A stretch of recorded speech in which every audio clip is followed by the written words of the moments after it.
Friends, this is Bernie Flowers, one of Uncle Sam's wayward sons, sitting here in the belly of the beast in Maryland. Welcome to the Loyal Opposition Podcast. I've got some words for the good people of Maryland, especially those of you fed up with high taxes and the looming electrical vehicle mandate straight out of Marxist fever dreams. If you're as sick as me of the Californication of Maryland, then listen up because we've got problems piling up faster than potholes in Baltimore. In case you didn't know, our esteemed overlords in Annapolis have decided to take a page out of the California playbook, trying to force feed us electric vehicles.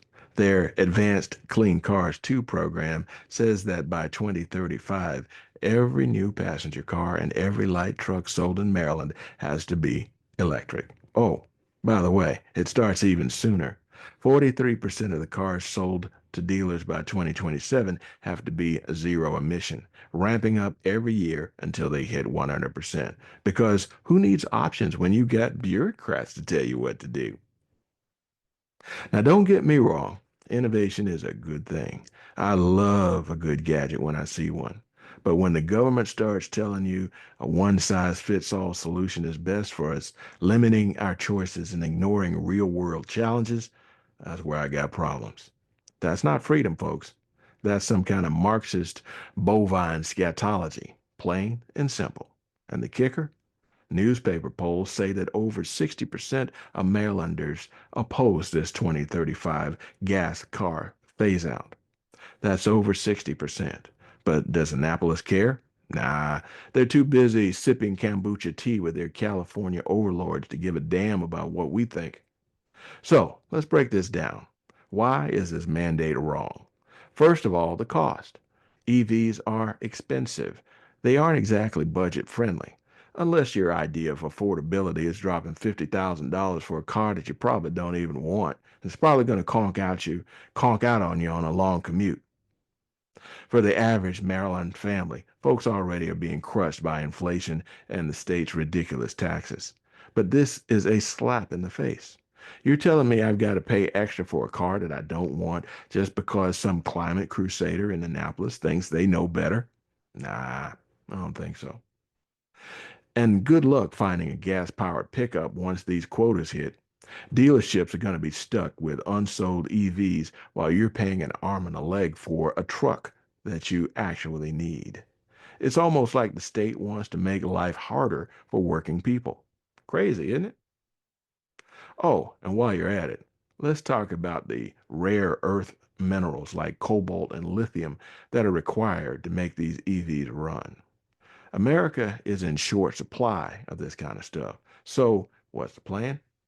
We're going to make ourselves even more dependent on war torn countries that hate our guts. Nothing says national security like invading poor countries for minerals while pretending that you're saving the planet. Real genius move there, Annapolis. Way to stick it to the man. Then there's the lack of infrastructure. Did I say lack of infrastructure? If Maryland is so hell bent on cramming EVs down our throats, you'd think they'd at least have the decency to make sure that we can charge the things. But nah, that'd be too logical for the progressive masterminds running this state. Our charging setup is a joke.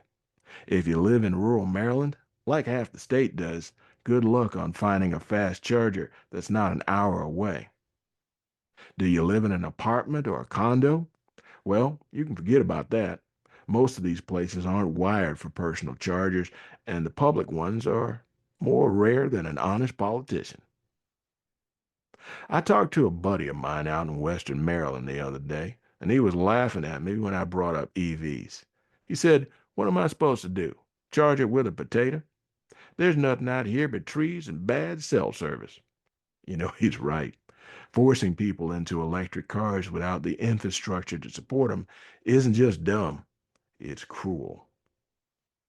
It's like handing somebody a cell phone and it has no signal and says, "You're welcome."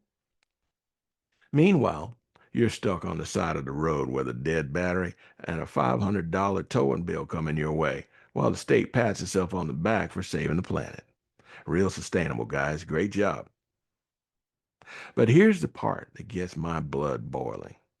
This isn't about the cars. It's about freedom. You know, that thing we used to care about before the Democrat politicians in Maryland decided that they needed to micromanage our lives? Every Marylander ought to be able to walk into a dealership and pick up the vehicle that works for them, whether it's gas, diesel, hybrid, or whatever. Not because some tree lugger in Annapolis says so, but because it's your money. It's your life and your choice. But nah, the Democrats in Annapolis have this thing about one size fits all, even when it doesn't fit anybody.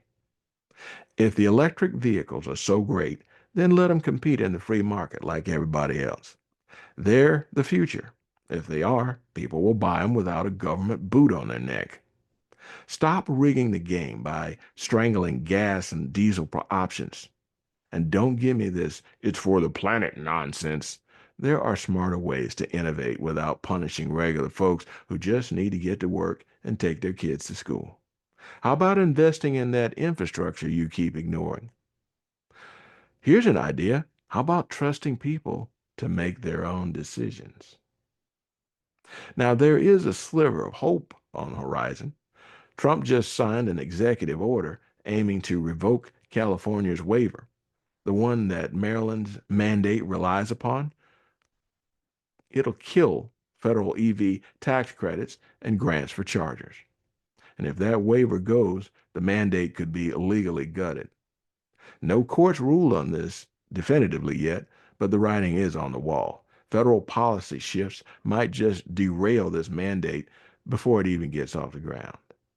Between local hesitancy, federal uncertainty, and real world readiness gaps, I'd bet on the delays and deletions before 2027 hit. However, the state might keep the goals on paper just for optics, but enforcement is another story. But we can't just sit back and hope Trump saves the day again. From my perspective, it's time to fight back, because if we don't, they will keep taking our freedoms. So, what can you do? Grab your phone, grab your computer, fire up an email, and tell your state representatives to get rid of these EV mandates. Tell them that you're not here for their echo dreams and that they mean less choice and more pain for your wallet. I sent mine in this past weekend. And better yet, share your story. Let everybody know how you feel. Talk to your neighbors and your buddies and your pastor. Share the word. We've got the numbers on our side, but only if we use them. Maryland's supposed to be the free state, not the do what I told you to do state. Let's remind them of that. Demand your right to choose whatever new vehicle fits your needs, not their agenda. Because when the rubber meets the road, the only thing that should be driving your decisions is you. Well, that's about it for now. I'm Bernie Flowers, one of Uncle Sam's wayward sons.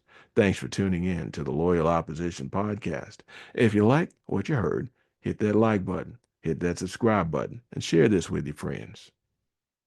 And remember, it's okay to disagree. But if we want our country to prosper, we must insist on unity, transparency, and civility from ourselves and our fellow citizens. I would love to hear your opinion if time permits. So if you have time, drop me a comment. Until next time, stay vigilant, stay informed, and stay free.